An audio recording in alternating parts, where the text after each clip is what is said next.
Bismillahirrahmanirrahim. Assalamualaikum warahmatullahi taala wabarakatuh. Innal hamdalillah nahmaduhu wa nasta'inuhu wa nastaghfiruh wa na'udzu billahi min shururi anfusina wa min sayyiati a'malina. Man yahdihillahu fala mudilla lahu wa man yudlilhu fala hadiya lahu. أشهد أن لا إله إلا الله وأشهد أن محمدا عبده ورسوله اللهم صل وسلم وبارك على محمد وعلى آله وصحبه ومن تبعهم بإحسان إلى يوم الدين أما بعد فإن أصدق الحديث كتاب الله وخير الهدي هدي محمد صلى الله عليه وسلم وشر الأمور محدثاتها وكل محدثة بدعة وكل بدعة ضلالة وكل ضلالة في النار أو كما قال النبي صلى الله عليه وسلم لا نبي بعد. Hadirin mati Allah Ta'ala sekalian, kita sambung bacaan dan perbincangan berdasarkan satu dokumen rasmi yang dikeluarkan oleh JAKIM sekitar tahun 2005 tempoh hari yang berjudul Penjelasan terhadap 58 ciri ajaran sesat di Malaysia. Kita masuk ciri yang ke-20 yang mengatakan sebahagian ataupun ada ajaran sesat yang sudah difatwakan di Malaysia ini, iaitu ketua mereka ataupun pengasas mereka punya leader itu mengaku mengetahui perkara-perkara gaib, menilik nasib dan boleh menilik nasib seseorang. Asalnya antara ajaran ini yang mendakwa seperti di atas ialah ajaran hakikat insan. Hakikat insan, sebuah buku yang dikarang oleh pengarangnya bernama sekarang ni dia pakai nama Hai-O, bukan Hairudin Omar, itu sudah pencing pula. Apa namanya, dulu dia pakai nama Ahmad Laksmana. Orang yang sama lah. Dan buku ini telah dikritik ataupun telah dipecahkan tembelangnya oleh almarhum Profesor Dr.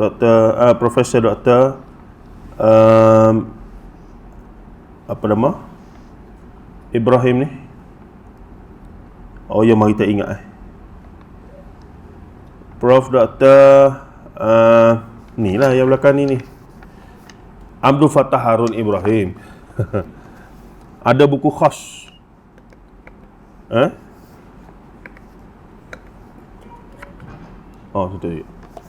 Ada buku khas yang telah dikarang oleh Prof. Abdul Fattah Harun Ibrahim tentang buku tersebut, dan dia mendedahkan satu persatu.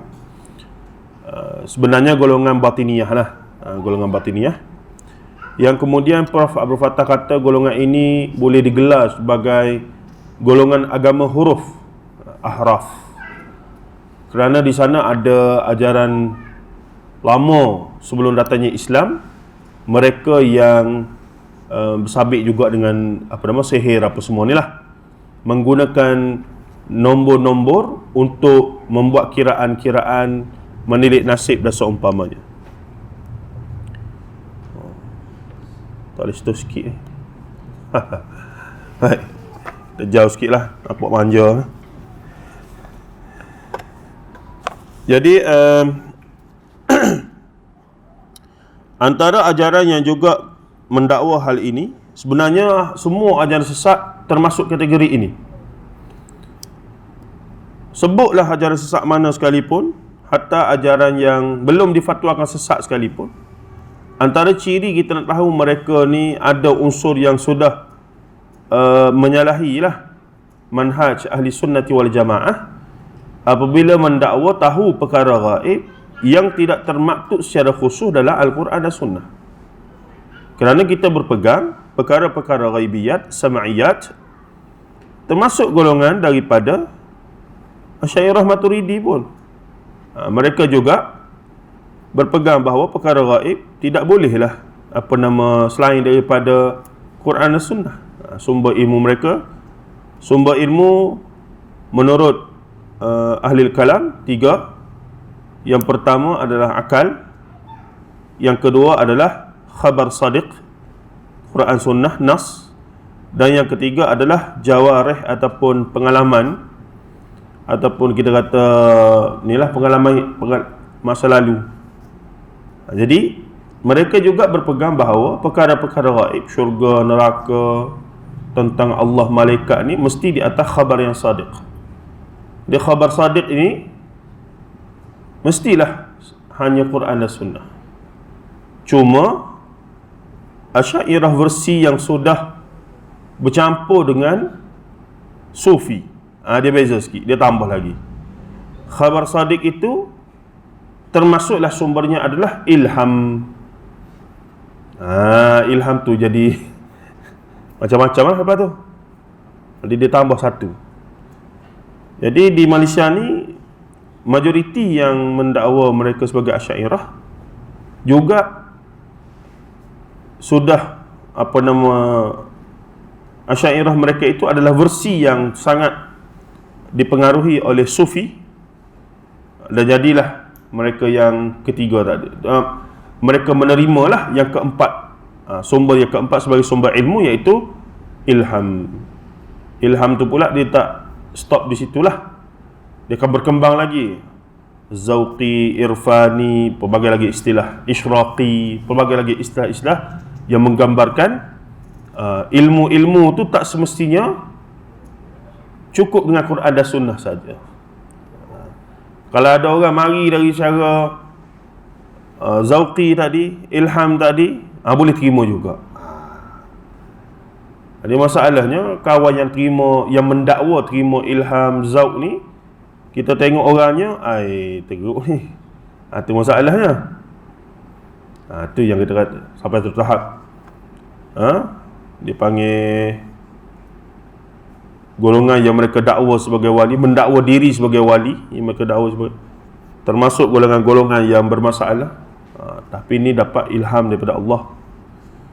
Ni dapat. Dan apatah lagi jika mendakwa ilham ke zauqi ke isyraqi, segala bentuk konon-kononnya hubungan khas kebatinan dengan Tuhan direct, itu laduni termasuklah. Dan seumpamanya ajaran-ajaran ataupun yang didakwa dapat itu ternyata bercanggah pula dengan Quran dan sunnah, lagilah tak boleh terima. Tapi bagi mereka boleh, itu adalah sumber ilmu. Jadi kita kata taklah. Kalau kata Salafi, Athari, hal-hal gaib kita hanya terhenti di atas Al-Quran dan sunnah sahih. Hatta nas yang dhaif, yakni hadis-hadis dhaif sekalipun, tidak boleh untuk dijadikan sandaran dalam urusan perkara gaib. Itu selamat lah. Selamat. Kalau kita buka sikit lagi, uskun selalu dah. Ustaz dukun selalu. Tu cerita dia. Baik. Ni, alih sikit ni. Saya tak selesa. Baik. Kemudian ajaran ilmu laduni, ni semua orang tahu, bila sebut laduni ni automatically ia dikaitkan dengan kisah Musa dengan Khidir, yang sudah banyak kalilah saya ulang di sini. Kalau kata kesimpulan ringkasnya, antara kesilapan, bukan silap, saya yakinlah satu sudut pandang yang salah selama ini, termasuk dalam tafsir-tafsir muktabar pun sebahagiannya, bila bincang kisah Musa dengan Khidir, yang difokuskan adalah Khidir.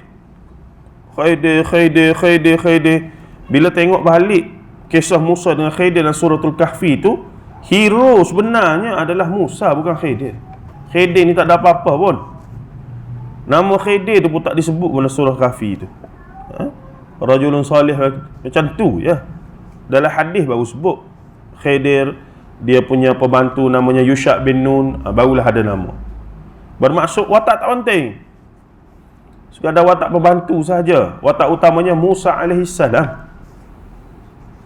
Nampak? Tapi sering kalilah dalam ceramah, kuliah ke apa semua, Khidir lah yang diulang. Boleh kepada sahabat-sahabat kita daripada golongan tradisional yang cenderung pada sufi, apatah lagi yang golongan yang sangat minat dengan perkara-perkara kebatinan, Dia angkat benda tu sebagai modal besar dalam kepercayaan mereka.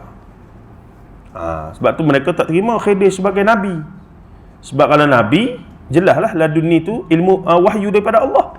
Tu biasa.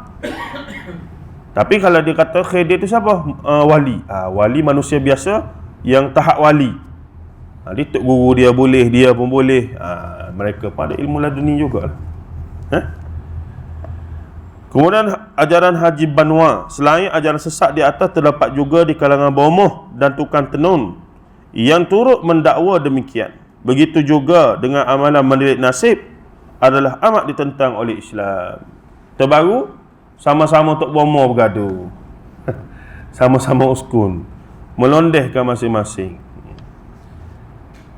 Tok bomoh B kata, tok bomoh A kata, tok bomoh B tu sebenarnya penipu. Yang dia duduk tunjuk merawak-merawak online tu, duduk kata jin masuk lah, duduk tangkap jin tu, tipu belaka tu. Manipulasi. Tipu viewers.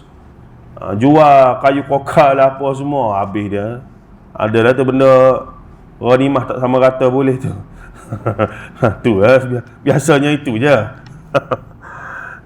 Buat live lah cerita gini-gini, kita tahulah modus operandi tu sama macam mana je. Jadi bila kawan dia sendiri baru tahu tu, barulah tersentak juga berapa orang manusia ni. Yang selama ni kita duk bagi tahu tu, kamu ni cemburu, kamu ni memang tak boleh tengok ni, inilah geng-geng ni, geng-geng tu. Tengok sendiri, sama-sama dia je tu. Memang diragui lah, boleh menurun arwah lah, apalah, macam-macam. Dan sekali sama-sama dia. Tok Kijang dengan Tok Naga contohnya. Berada sama dia, tak apalah. Tapi katanya telah berdamailah masing-masing buat halaman. Agree to disagree. Lepas tu yang dia dedah kesalahan tu lagu mana? Okey kata? Enggak sungguh dia. Dia kira telefon roja-roja bagi sama rata semula, okey dah. Tak boleh gitu. Kesalahan dalam masalah tu sabit dengan menipu orang tu. Dia dedah semua tu. Dia kata tipu orang, ambil duit kaya raya, beli rumah, beli kereta besar-besar. Dia cerita habis. Jangan main.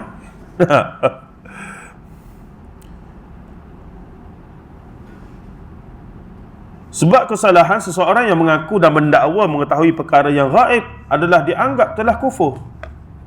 Sebab yang hanya tahu perkara gaib secara mutlaqan Allah Azza wa Jal, sahibul ghaib, kalau boleh dipanggil begitu, tuan bagi alam gaib lah. Makhluk gaib, alam gaib, dia lah belakang. Banyak ayat-ayat yang menjelaskan bahawa hanya Allah yang tahu perkara gaib fil ardi wala fis sama', segalanya. Dan agama ni mari, wahyu ni mari sebab nak ajar kita cara berinteraksi dengan perkara gaib yang betul. Kerana agama-agama sebelum daripada Islam semuanya membawa kepada spekulasi ataupun pandai-pandai lah. Termasuk ahli-ahli falsafah dan seumpamanya itu. Baik. Perkara di atas adalah bertentangan dengan firman Allah Ta'ala yang berfirman dalam Al-Quran, "Qul la ya'lamu man fis samawati wal ardil ghaiba illa Allah wa ma yash'uruna ayyana yub'atsun." Katakanlah, hai Muhammad, tiada siapa yang mengetahui, yakni segala perkara di langit dan di bumi, sesuatu yang gaib itu kecuali Allah, illallah, melainkan Allah mutlaqan. Dan mereka tidak merasai bilakah dibangkitkan. Surah An-Naml ayat 65. Baik, dalam suratul Kahfi Allah menyebutkan bahawa dia memberitakan hal-hal gaib ini sebahagian kecil kepada orang yang terpilih. Siapa dia? An-Nabi war Rasul. Itu saja. Sebab tu nama dia Nabi, Naba, orang yang terima berita. Rasul, orang yang menerima risalah dan mesti sampaikan. Sebahagian saja. Bila ditanya yas'alunaka 'anir ruh, tak erti. Qulir ruhi min amri rabbi wa ma utitum minal ilmi illa qalila. Sebab tu tentang roh sampai sekarang tak ada sains yang boleh menjelaskan. Kajian dibuat, penelitian dibuat, masuk laboratory, buatlah kajian apa sekalipun, sampai sekarang tak jumpa. Kita bercakap pun kita tahu kalau ni suara ni keluar dari mana. Oh, suara ni dalam ni ada peti suara. Lepas tu benda yang suara tu nanti saya saraf sambung kepada otak fikir begini untuk ni keluarlah kataan gitu gini. Cek dalam badan begini sampailah pada jantung. Darah ni mengalir macam mana? Jantung duk pump darah seluruh badan. Orang mengaji biologi kan, pump. Lepas tu kalau jantung tu sendiri mari daripada mana tu? Gedebuk. Bateri yang iman tu tak pernah berhenti tu. Berapa puluh tahun hidup? 100 tahun pak cik tu. Kenapa pak cik? 100 tahun dah tu. Tak berhenti lagi jantung dia tu. 2 kali dah bypass tu. Mari mana tu? Gedebuk. Bateri mana tu? Pada kita kata kalau begitu roh berada dalam jantung, tidak juga. Wallahu alam. Ni sudah cukup membuktikan tentang kehebatan kuasa Allah Azza wa Jalla. Baik, jelaslah jika berdasarkan kriteria ini, jika ada seseorang, tak kira lah Maulana ke, Habib ke, Profesor ke, Doktor ke, apa saja gelaran dia, Gus ke, Gis ke, macam-macam lah gelaran ya. Mari cerita tahu syurga, neraka, tahu benda kubur, benda dalam mimpi, apa semua betul begini, dan kesemua yang dia cerita itu tidak ada secara jelas sumbernya daripada Quran dan hadis yang sahih, maka kita wajar untuk kita ragu dan tawakuf, bahkan tolak. Memang tak boleh terima. Begitu. Baik, seterusnya, ciri 21, Islam seseorang itu tidak sah jika tidak diislamkan oleh gurunya. Ada ajaran sesat yang berpegang, beriktikad, mengamalkan.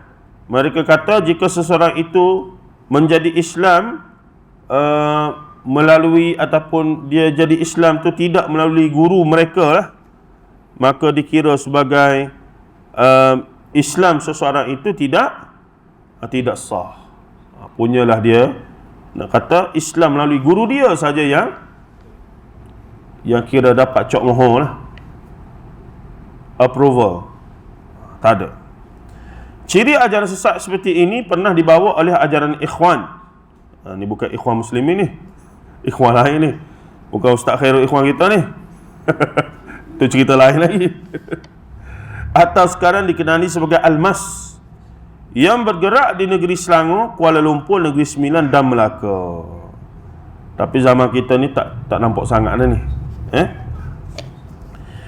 Ajaran ini tidak diajar oleh Rasulullah sallallahu alaihi wasallam.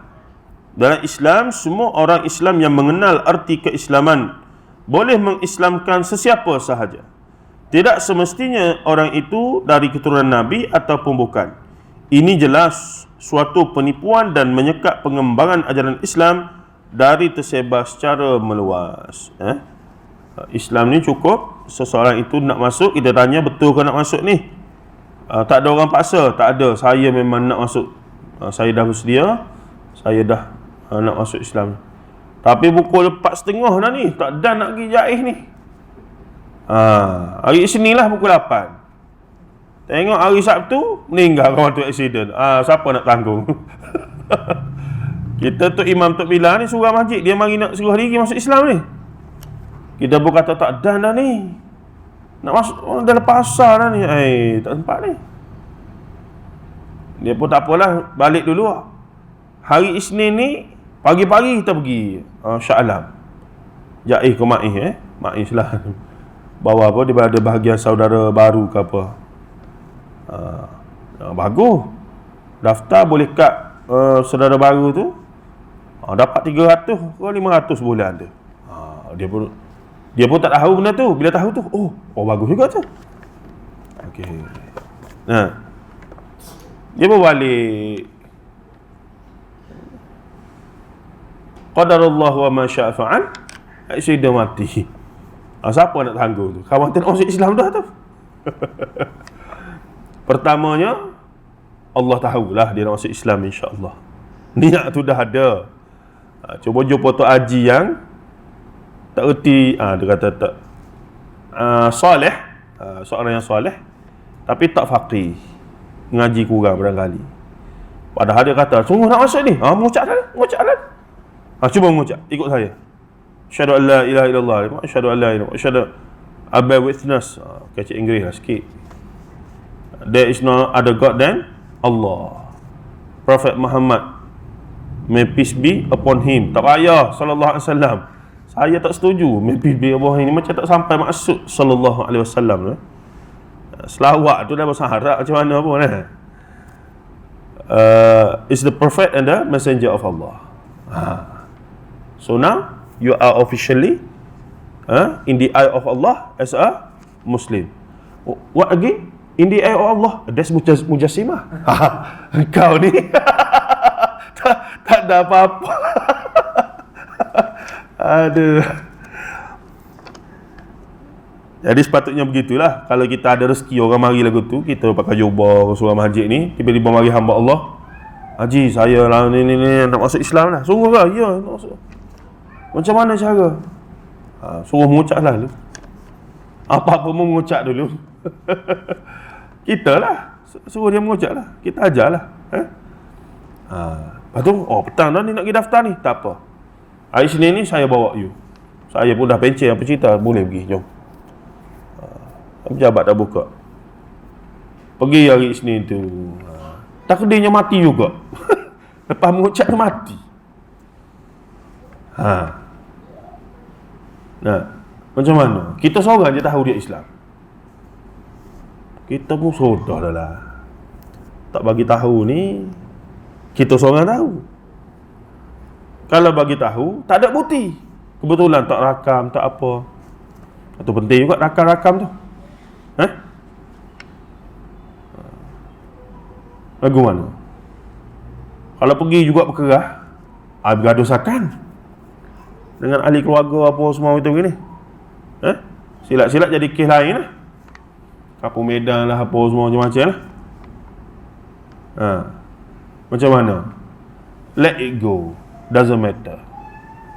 Allah Azza wa Jal has known that he or she become a Muslim already. Takkan Allah tak tahu dia dah Islam. Pengebumian tu, kita nak menghormati jenazah itu, sebaiknya ikut syariat lah. Tapi kalau ada implikasi yang besar begitu, tadi kita putuk cukup bukti. Kalau ada video ke apa tu, bolehlah terang juga. Report ke macam mana, buktikan dia adalah seorang Muslim yang meninggal dan mengucap dengan kita, cuma tak danggi register. Macam mana takdir macam begitu? Kita pun discuss lah sama-sama autoriti, ada ke cara untuk fahamkan ahli keluarga. Kalau bukti cukup apa semua, mungkin boleh terai lah. Tapi pun mengambil kira masalah mafsadah juga. Tiba-tiba jadi pergaduhan besar apa semua, melibatkan keharmonian kaum apa semua, mungkin lebih baik untuk tidak diredahkan. Gitu. Banyak pertimbangan. Tapi hakikatnya dia di sisi Allah Muslim, insya-Allah. Allah Ta'ala tahu dia telah mengucap, Allah Ta'ala tahu dia telah, dan kita pun boleh jadi saksi dia di akhirat esok-esok, dia dengan kita mengucap kalimah syahadat tersebut. Tak ada masalah. Begitu.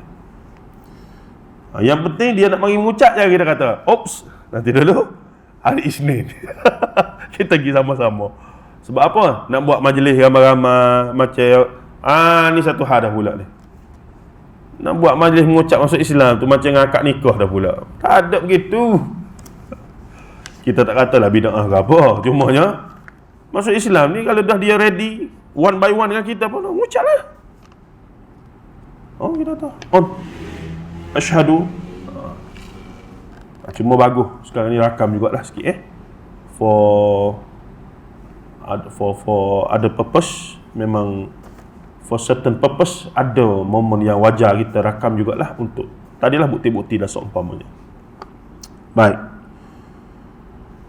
Katanya lagi apa dia?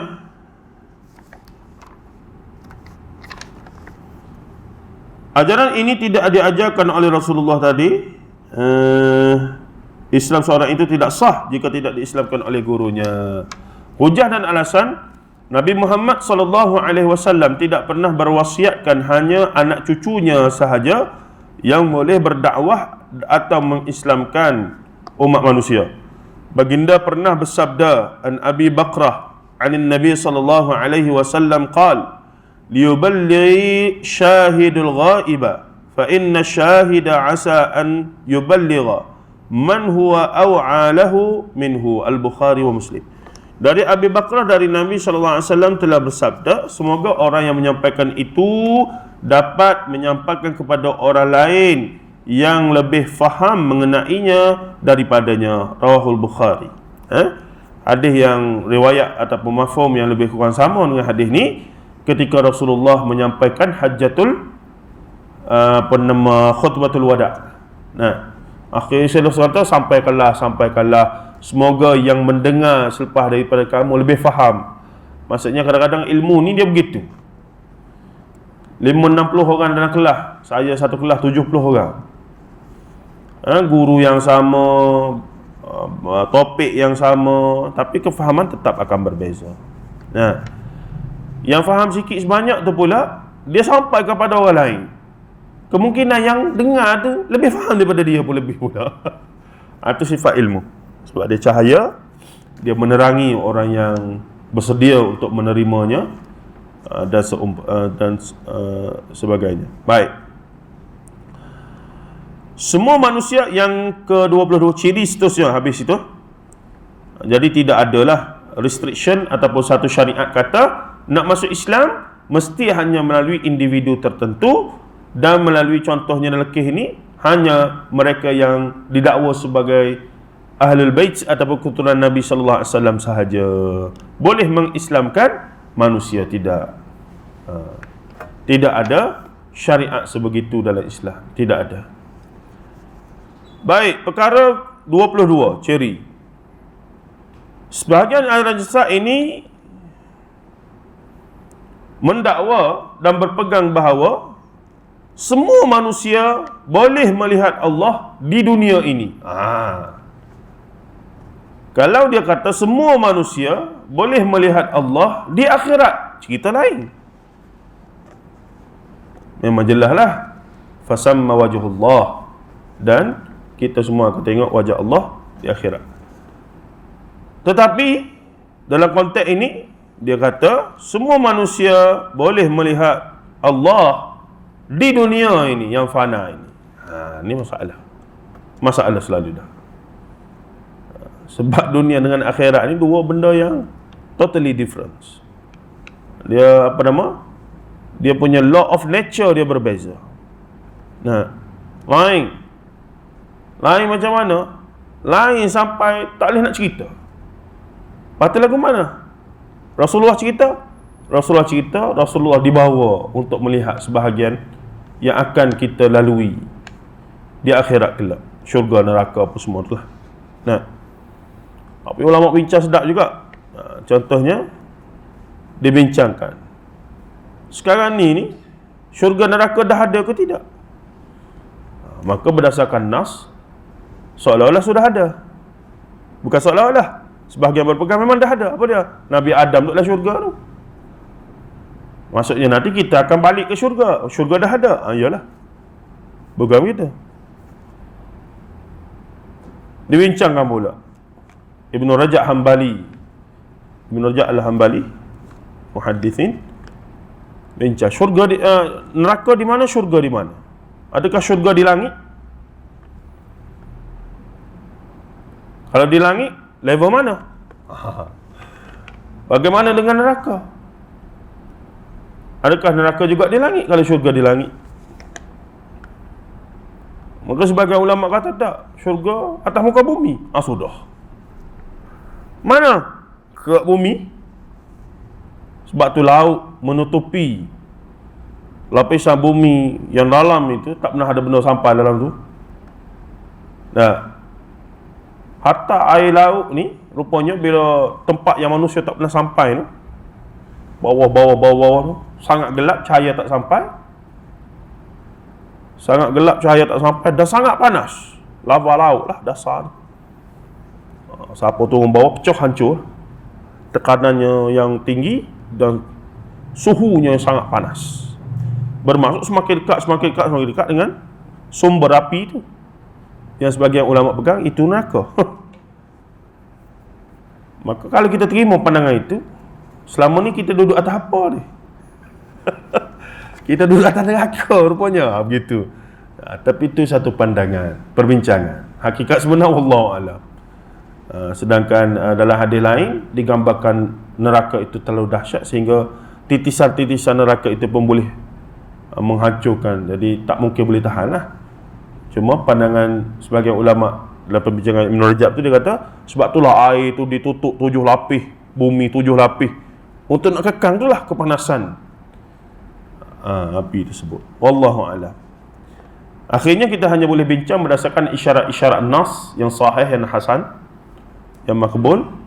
Tetapi hakikat sebenar wallahu a'lam, malaikat kena mati pergi akhirat dulu. Tu je. Tak ada cara lain. Dan semua itu hanya terbongkar ketika mana? Ketika nyawa kita yugharghir di halkum. Nyawa di halkum ni, Allah Ta'ala buka hijab, nampaklah segala malaikat yang mari puluh-puluh ribu nak jemput kita tu, yang handsome ke yang tidak ke, masa tu tahu dah. Tak ada apa dah tu. Masa tu dah tahu dah. Segala apa yang cerita fil Quran wa sunnah sahihan haqqan. Betul sungguh, ya Allah, cerita dulu tu.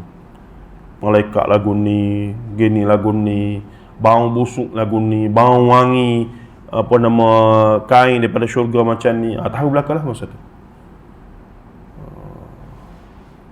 Masalahnya, tiket untuk ke sana itu one way saja. Kalau boleh return balik, boleh dah tahan. Dia one way saja. Pergi tak boleh balik dah. Tu. Baik.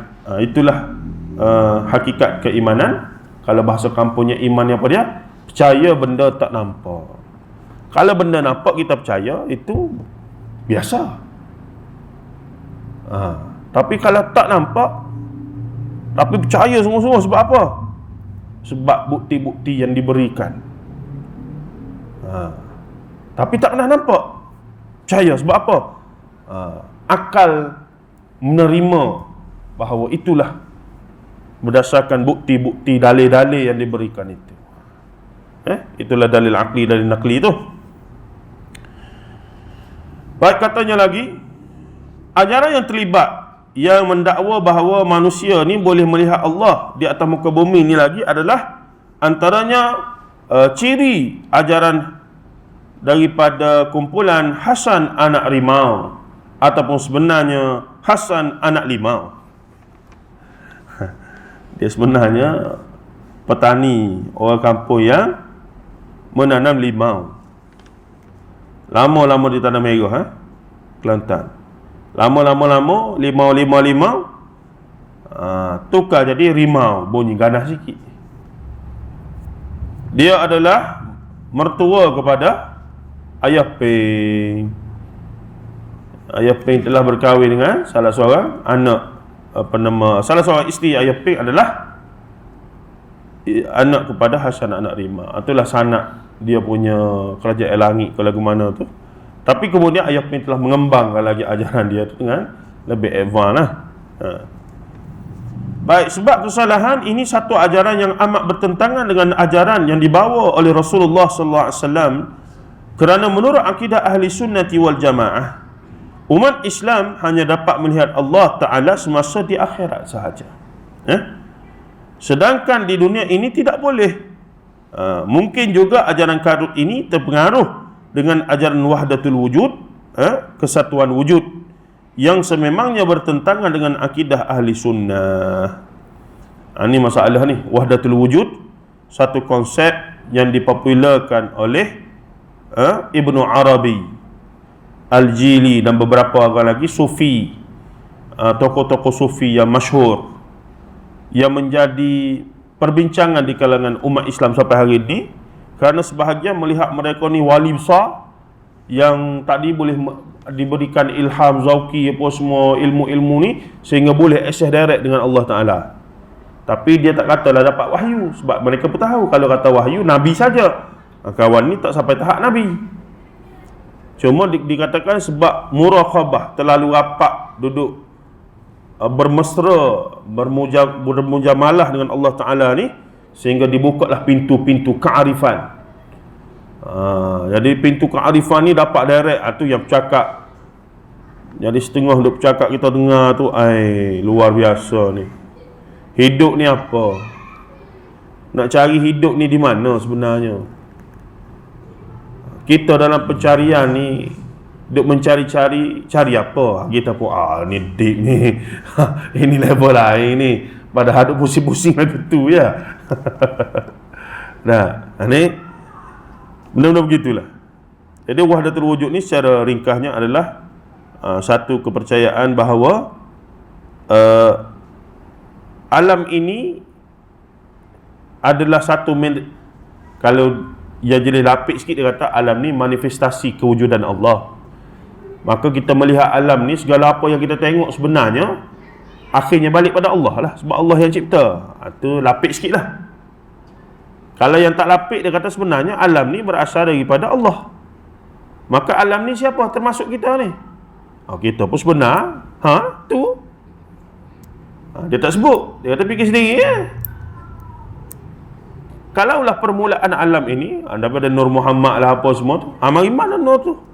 Kita tengok Quran kata min nuri, min nuri. Ni baca bahasa Arab dia kata. Nuri tu nur aku. Aku tu siapa? Jadi kita sebenar daripada siapa? Kita pun mendengi.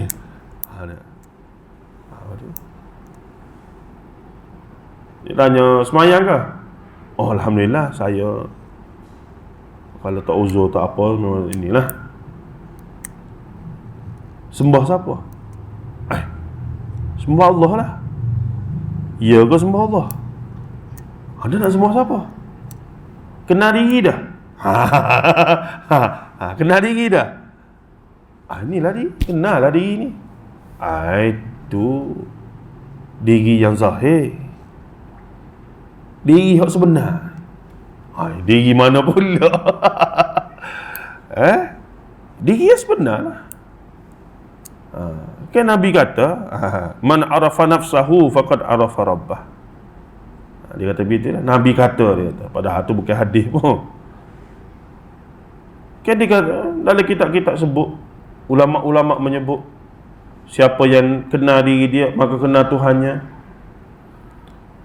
Bermaksud lagu mana? Kalau nak salat, kena kenal Tuhan sungguh-sungguh. Kalau tak, kita tak tahu kita sembah siapa ni. Kena kenal Tuhan tu. Nak kenal Tuhan, kena kenal diri.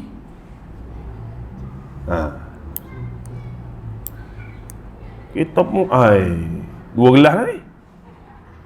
Kita ada kecimaan ni dah. Tengok dua gelas ni, tarik ni. Kita pun bila dia cocok-cocok tu, nak kata kita tak erti pun, kita mengaji lama dah. Dia pandai, trik. Dia tak jawab kita. Faham ke tak ni? Ni baru pergi ke asah ni. Kalau tak faham yang ni, tak boleh mengaji ni. Pergi level tinggi lagi ni. Jadi kalau tak kenal diri, macam mana nak kenal Tuhan? Kalau tak kenal Tuhan, macam mana nak solat ni? Sembah siapa? Patut lagu mana? Aku nak kenal diri dulu, patut tak payah semayang. Tu fikir sendiri lah. Kalau semayang pun sembah siapa? Kesimpulannya malas semayang tu ya. Dia kesimpulannya malas semayang tu je.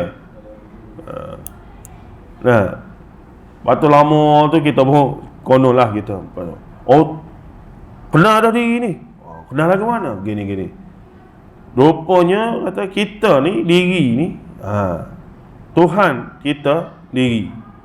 Diri ni siapa? Rupanya alam ni mari daripada Tuhan. Bermaksud kita dengan Tuhan ni siapa? Kalau kenal betul, itulah. Faham dah tu? Makanya alam-alam ini termasuk manusia segala isinya mari daripada Tuhan. Jadi kita sebenarnya siapa? Itu situ lah. Patut nak sembahyang buat apa? Takkan nak sembuh diri sendiri. Diri sendiri pula. Malas sembahyang punya cerita lah tu. Macam-macam lah konsep wahdatul wujud, martabat tujuh. Semuanya asah falasifah yang sebenarnya sudah wujud dengan konsep yang sama tapi nama yang berbeza pada zaman sebelum Islam datang, zaman Rasulullah pun, bahkan hal-hal inilah konsep haqiqah al-Muhammadiyah dalam bahasa Arab kemudiannya wahdatul wujud, maratibul wujud, hal-hal begitu diyakini antara punca kepada Kristian menjadi agama syirik, Yahudi menjadi agama syirik. Falasifah lah, falsafah. Apa dia? Nak kenal Tuhan menggunakan falsafah. Selesai. Nak kenal Tuhan tu, nak kenal Allah ni menggunakan jalan falsafah. Semata-mata, maksudnya begitu ya. Semata-mata. Sedangkan hakikat kenal Tuhan tu mesti dengan nas terlebih dahulu. Seterusnya orang Islam telah dimaklum oleh Rasulullah sallallahu alaihi wasallam bahawa mereka akan dapat melihat Allah di akhirat kelak. Di atas dunia ini tiada sesiapa pun dapat melihat Allah, termasuk Rasulullah. Tak boleh. Termasuk Musa alaihi salam yang hampir Allah singkap sikit saja nurnya terus hacuk pesan habis licin. Pesan. Bercakap boleh dengar lagi. Wa kallamallahu Musa taklima. Beres. Rasulullah terima wahyu melalui perantaraan Jibril. Berkeringat Rasulullah. Pernah sahabat sambil duduk, Rasulullah tertindih kaki sahabat sebelah dia. Sahabat tu kata, aku boleh rasa beban berat ketika wahyu sedang turun pada Rasulullah. Maksudnya benda proses tu proses yang berat lah. Bukan relax, boleh dah. Seperti terima WhatsApp masuk bukan begitu.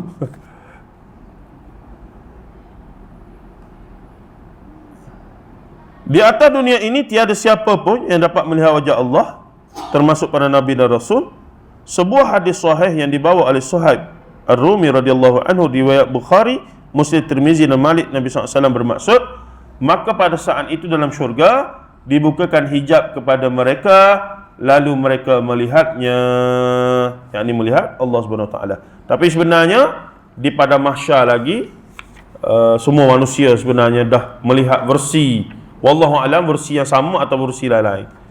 Sebab ketika the day of judgment, Allah Ta'ala nilai seorang-seorang tu sebenarnya mengadap dah Allah tu. Cuma mengadap cara mana dan wajah yang mana wallahu alam. Tapi Allah dah. Kalau pembunuh, dalam hadis berkaitan dengan orang yang mati dibunuh, pembunuh dan yang dibunuh, maka si pembunuh akan tarik tangan si pembunuh dia. Orang yang kena bunuh akan tarik tangan orang yang membunuhnya pergi ke hadapan Allah untuk Allah adili. Ya Rabb, haza qatalani. Wahai Tuhanku, ini pembunuh aku. Allah tanya, limaza qataltu? Kenapa kamu bunuh dia? Maka jawab, qataltahu li'izzatuka ya Rabb. Aku bunuh dia demi keizzahanmu, keagunganmu. Maka Allah nilai balik, rupanya mati syahid, bernama jihad fi sabilillah. Maka Allah kata, pahala untukmu aku terima. Pembunuhan itu adalah satu pembunuhan yang syar'i lah, aku terima. Mari pula pasangan lain, benda sama. Ni soal jawab, tanya, limaza qataltu? Kenapa kamu bunuh dia? Dia berkata, aku bunuh dia bukan li'izzati fulanin, kerana kehendak si fulan, kerana si fulan. Dia pembunuh bersiri ke, balas dendam ke, orang suruh ke, maka dosa tu kembali pada kamu kena tanggung. Jadi saya dalam syarah hadis tu, Syekh Profesor Dr. Umar Sulaiman Ashqar kata, Bayangkan orang yang menyebabkan kematian jutaan manusia. Hitler. Berapa kali dia nak kena adab tu. Apa lagi? Hitler, Stalin, tak kira lah. SAR, ni geng-geng yang jenis sekali bagi arahan mati belakang. Ni lah area Sharon apa semua ni. Berapa banyak dia nak kena mengadap wajah Allah yang macam mana ketika yang bengih ke, yang wallahu alam lah. Tapi itulah situasi yang diberitakan melalui hadis sahih Nabi sallallahu alaihi wasallam. Insya-Allah kita berhenti situ dulu. Sebelum kita sambung lagi dalam poin 23 yang berbunyi pengikut diwajibkan merahsiakan ajaran, kalau tidak akan ditimpa bala. Ini ciri-ciri batiniyah lah belakang ni. Wallahu taala a'lam wa sallallahu alaihi wasallam Muhammad wa ala alihi washabihi ajma'in. Alhamdulillah rabbil alamin. Assalamualaikum warahmatullahi taala wabarakatuh.